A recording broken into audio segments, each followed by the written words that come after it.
Hi everyone, I'm Candice with Eclectic Coach, and in this video we're going to be talking about how to navigate life's transitions more smoothly. Be sure to like, share, and subscribe and hit the notification bell if you want to be notified every time I create new content. And please, comment, participate. It helps grow my channel and I really appreciate it. And I'm also offering intuitive oracle coaching as a service. It's a 4-session oracle coaching, intuitive coaching package where we go through and we work on anything that you would like intuitive guidance around. We tune in and we get really, really clear images, ideas, impressions. You work with your intuitive clairs and get accurate guidance. And life becomes magical and exciting. I'm really excited about it, and I'd love to work with you personally. And I'm also offering an intuitive oracle coaching framework for other intuitives, coaches, guides, mediums that would like to incorporate a coaching perspective and an intuitive perspective into one full package to help move their clients forward and reach amazing results. And I have an intuitive oracle coaching community. I would love it if you would join the community, participate in the exercises, be with other like-minded people who can really support you in honing your intuition, really being able to use it as a navigational guide for a magical life. All right, so let's jump into this topic. This is something that I think as a Scorpio, as having Pluto in the 10th house, I'm quite familiar with just the ever-changing landscape that is life. And so hopefully some of these tools and perspectives can benefit you. Certainly, you're not going to be able to use everything that you hear, so just take what's resonating and what's true for you and what's applicable in your life right now and test it out, work with it, let me know how it goes for you, and leave anything that you don't agree with. But I think that one thing that is hands down the most helpful thing you can do during times of transition, and I'm talking about especially in times of death of a loved one, or mostly death of a loved one, but sometimes the ending of a major cycle or phase of your life, is really tuning into your spirituality. Whatever that is for you, whatever religion, whatever practice that is, however that looks. Sometimes it's just an agnostic idea. Sometimes it's a whole religion and tradition and family that goes into it. But tune into your spirituality and practice meditation. There's all different types of meditation. I personally do transcendental meditation. It's the most widely used self-development tool in the world. It's got tons and tons of peer-reviewed research in every kind of capacity for every kind of thing, from health to creativity to wellness to addiction treatment to war trauma. Like, it's such an amazing tool, and that's why I have to talk a little extra about transcendental meditation. Highly, highly recommend it. Changed my life, blessed my life, and I know that when I'm meditating consistently, I can manifest whatever I need to manifest. I've lived a very precarious lifestyle, and it's like, let's see how close I can get to the edge here. And I know that if I'm meditating, I'm just going to be able to fly. Everything's fine. Miracles just line up. So meditation is so important, and prayer. So calling out to a higher power, talking to your angels, your higher self, God, one of the deities in Hinduism, or just being fully present writing down your intention. Instead of worry, pray. Pray for support. Pray that your needs will be met. And another thing I like to do in addition to prayer is write down all the times when I have been in a jam and my prayers were answered and how they were answered. And I like to really focus on the stories that were miraculous. And it's usually in times when I've been very consistent with my meditation, I have these miraculous synchronicities and scenarios that happen that it's just like recounting it. It almost sounds like not true because it's just, what? This synchrony? And then out of nowhere, these people showed up and it was exactly what and I'm going to have to share some of my synchronicity stories and get some of yours. But prayer and reminding yourself of all the times where prayer really came through for you will help motivate you to do it and do that instead of worry. And then immerse yourself in nature. Spend time outside. If you can, get up as the sun's rising and be outside as the sun's setting and let that specific light into your eyes. I think it was Andrew Huberman who was talking about how if you let the light into your eyes at these specific times, then it will really improve your brain health and it will improve your mood. So I highly recommend that. And then reflecting on the Bible passage, I can't remember exactly which one it was, but it was look at the flowers, look at the birds, notice as they don't toil, they don't worry, they have faith. Remind yourself of that. Be fully present. Feel the different temperatures of the air on your skin. Get outside. I love to look at the way that plants glow as sunlight reflects through them. And breathing in that beautiful color and sending it to the different chakras in your system. Red for your root, orange for your sacral, yellow for your solar plex and confidence, green for your heart chakra and opening the heart, pink for the high heart chakra. And imagine looking at the plants and the animals and just really appreciating, and as you breathe, sending out that appreciative energy and drawing it back to you in this reciprocal appreciation with nature and your breath and the sun and the air and all the colors and the surroundings. Can be super, super healing. It's called a nature bath, where you just go and you just immerse yourself and you take deep, full breaths and you allow nature to heal you. Sometimes it helps if you take your shoes off and you rebalance your entire electrical magnetic system. Take off all of your electronics and all of your devices and your smartwatch and just like lay on a stone or lay on the earth. Sometimes when you're out in nature, creating a communication with the rocks, with Mother Earth, with the tree that you're standing by, putting your hand on the tree, talking to the tree. Yes, you can hug the tree. There's a reason that there are tree huggers. It's amazing. Trees are healing and beautiful.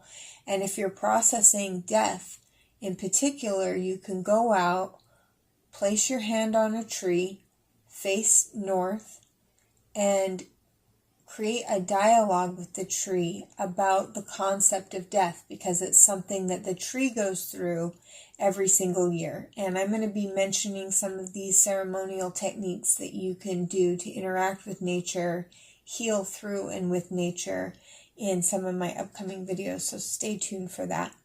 Also, journaling on your spiritual reflections. So as you're out in nature, you can ask a question and then just be aware of the visual impressions, the sounds that come to you. Sometimes people will walk by mid-conversation and have just the thing that you needed to hear. Sometimes there will be like a dinging of somebody's like bell as they're mountain biking, or you can get a stone and hold a stone or your favorite crystal out in nature and really listen. But write down the thoughts and impressions that come to you. and you can write about what you believe. And a good thing if you're processing uncomfortable emotion is ask yourself, what would I have to believe in order to feel this way? Write it down. What would I have to believe? And write it down in one sentence. And then cross out the sentence and write 5 reasons that that's ridiculous. 5 ridiculous reasons. That's reasons that are ridiculous, 5 of them, about why it's dumb that you believe that and why it's totally not true. And then 10 reasons of what the exact opposite is true. So if you wrote down your belief that it's always going to be this way, 5 ridiculous reasons why that's not true. Nothing ever stays the same. Change is like the only thing that we can count on. 2, there are many stories of many people who thought it would never change, and then one day they had a breakthrough. That could happen to me. 3, I am a learning being. So what is the point of this game if there's no winning or learning or growing and moving on from this thing? So that can't be true because I'm here to learn, I'm here to grow. So naturally, if I learn and grow, then things will be different. If I change how I think and how I feel, then naturally my world around me will change, and I'm doing that right now, so I can expect change. So that can't be true because I'm already starting to feel differently and better as I talk myself through this. And then 5, my angels and guides are helping me change, and I can feel them around me, and I changed this and I changed that and I changed all these other things. So if I could do it with that, I could do it with this. Change is inevitable. And then 10 reasons why you can change. I can change because I create my own reality. I created this in my reality, so I could do it with this project and I can change. Whatever, go on with 10 reasons as to why you can totally change, why change is inevitable, whatever your opposite belief is. And that's how you build an entirely new, empowering belief. But you've got to cut down the old structures, and really, we're not even aware sometimes that we're practicing a belief, we're practicing a thought. We've just naturally internalized an impression, a whole scene filled with meaning and symbolism that we need to dismantle and break apart. And this can help you do that. Being aware of the 7 stages of grief, which can happen when we lose, our loved ones, but can also happen when we lose a job or an opportunity that was important to us, or something that we've been very fixated on, sometimes even a small thing, and we can have it really quick. And recognize that it's not linear. It's not like you go step 1, step 2, each step, but they're the general phases that or spectrum that we kind of go around in the face of grief. And that's shock, denial, anger, bargaining, depression, testing, and acceptance. And to recognize and then normalize your emotions, because especially when it comes to grief, I just heard this and that's why I want to repeat this. You can't just push it or deny it or pretend like it's not happening.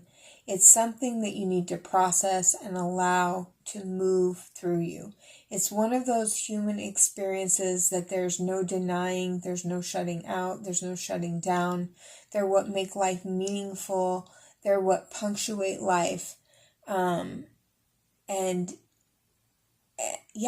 give it the richness and a tapestry and deep meaning and connection.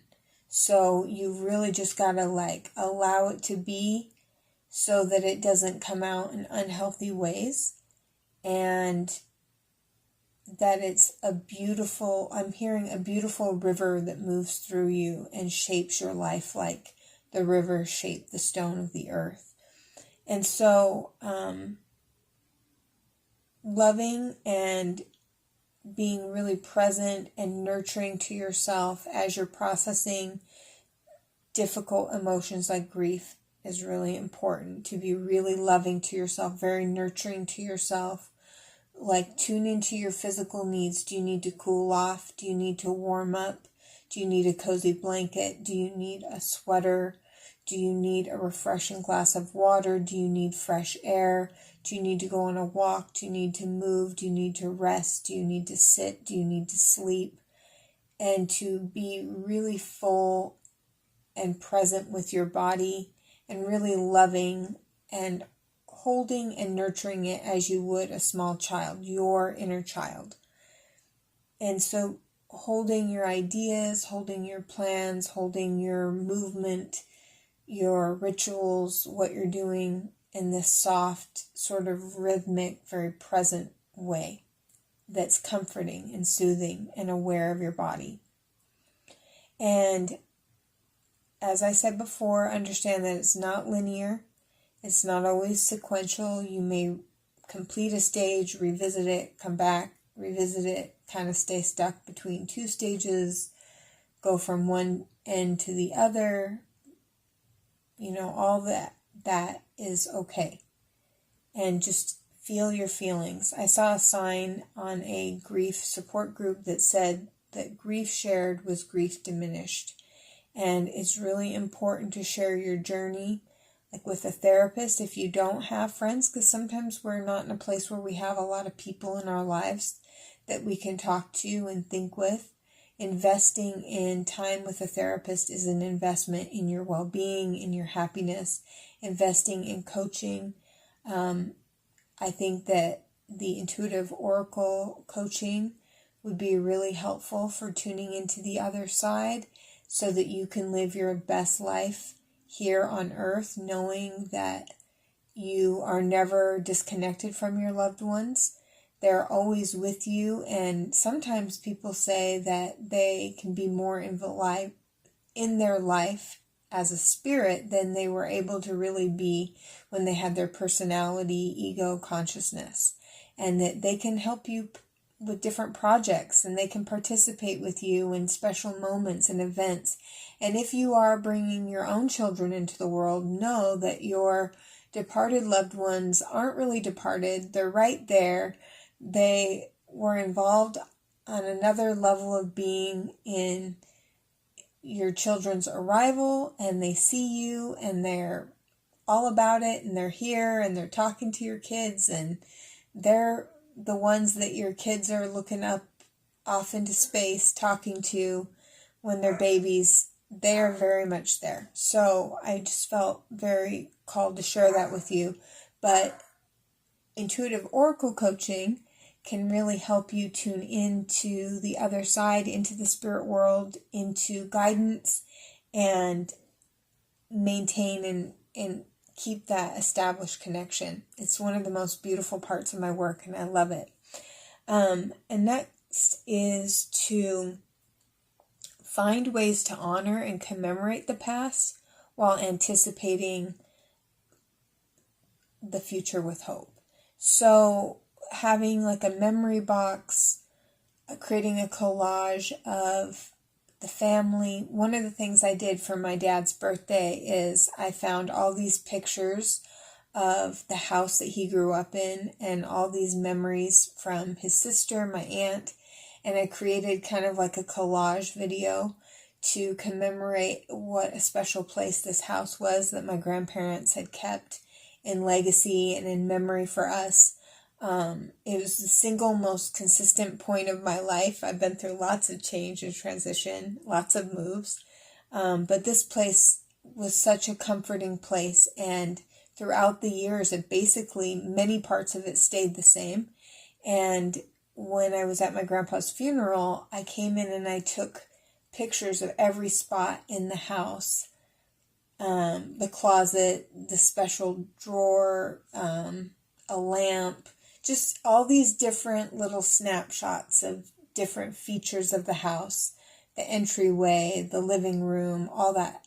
And I created this collage video to commemorate what a special place it was to me and put it on Facebook, and it was a really beautiful memory to share with people. And so creating a memory box that symbolized meaningful moments and people in your life allow you to reflect positively. Creating an ancestor altar is a great way to maintain communication, especially if you are already naturally psychic or intuitive. It provides a space for you to go and speak with the spirits in a very structured way, so they're not flying around your head at 3 a.m. It's you get to set the parameters in communicating with the other side, and it's a great way to honor your ancestry and maintain that communication. And I'm supposed to tell you that the ancestor altar is supposed to just be a place of respect and honoring and understanding that everybody has their cross to bear in life, and we're all learning different lessons, and to see them in their human earthly experience with a lens of compassion and grace, because it's hard to be human. And when you communicate with them, it's about honoring with the best that's in them and was with them in their lifetime. Because I believe, anyway, I'll share this perspective with you, that I think we just take the best parts of us with us when we leave, and that we do evolve in this earth school of life, and we take the best parts and we leave the rest as illusions for learning. And so I find that to be helpful when trying to evaluate my own life and the lives of the people that I loved and that have crossed over to the other side. And then another way is you can write letters to your past and your future self. And you can also channel messages from your future self, I'm supposed to tell you. But writing letters to your past, the past you, forgiveness letters to past loved ones or people in your life, forgiveness letters to yourself,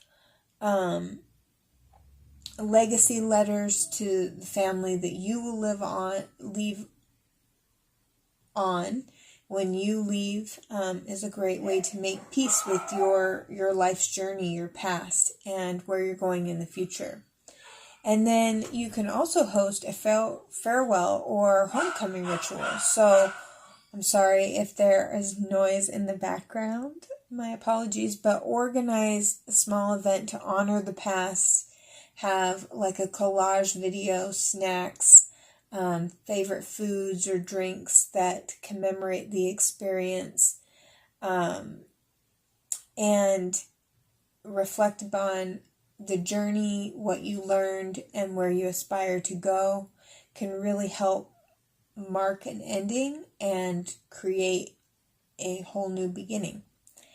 And also, when you're dealing with times of transition, focus on being fully present in the moment, having a present moment ritual, like going up and down the stairs or cooking your favorite meal or fixing yourself a cup of coffee in the morning, and whatever that mindfulness moment is, that you give it your full and undivided attention to all the sense perceptions.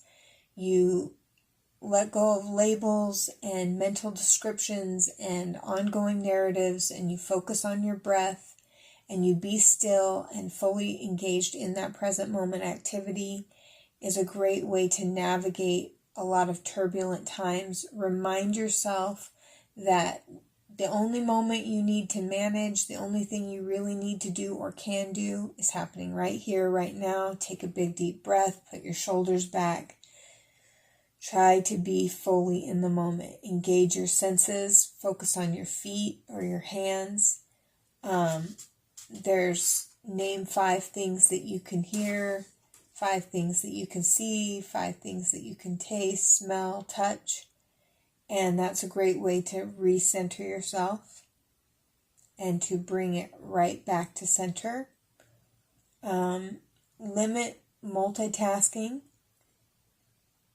Sometimes you got a lot of things, and sometimes it's fun to multitask, but sometimes you're just like, whoa, I got way too many things. I'm just going to do this one thing. I'm going to finish this one thing, and then once I've done that, I'm good. And then find and create empowering narratives and meanings. So be aware of the stories that you tell, and basically our relationships. I learned this from Esther Perel. She's such a brilliant psychologist, but she was saying that our relationships are essentially stories. So if you want to know the story of your relationship, what it feels like, is it a fun story? Is it a happy story? Is it a romantic story? Is it a beautiful story? Is it a sad story? Is by the majority of the stories that you're telling to your friends and family and neighbors and anyone who will listen about your relationship, about your partner, their qualities, their attributes, your relationship, how you met, the things that are going on.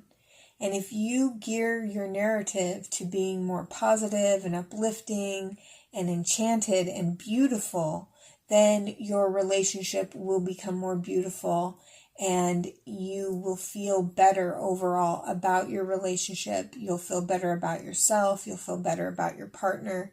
So creating empowering narratives. And then you're also going to need to frame the meaning in the narrative that you have around the specific transition that you're in, not into success or failure, but where it succeeded. And focus primarily on where it went well and what you learned from it. And yeah, if there were disappointments, downplay them. Don't go on and on about them. You can be honest, but minimize them. And don't bring it up if it's not necessary. But focus on the wins of your story, what you're learning, where you're going next, and reframe it to focus on growth and empowerment, what you learned, and how you gained from the experience, regardless of what happened. And then identify what the key lessons were, like 3 or 5 takeaways from the whole experience, and just focus intently on that when you talk about it, when you think about it. That's the way that you're going to think about it. And just decide, and maybe even just jot them down. Anytime I think about this story, this subject, these are the new impressions. These are the new parts of it that I'm going to focus intently on. This is what I'm going to remind myself about it. Like, one of the things I like to remind myself when I remember things that are less than ideal, because I have this whole thing about, as an INFJ, and I do type insights, so type coaching if you are interested in customizing your life. But this really helped me, is to understand that as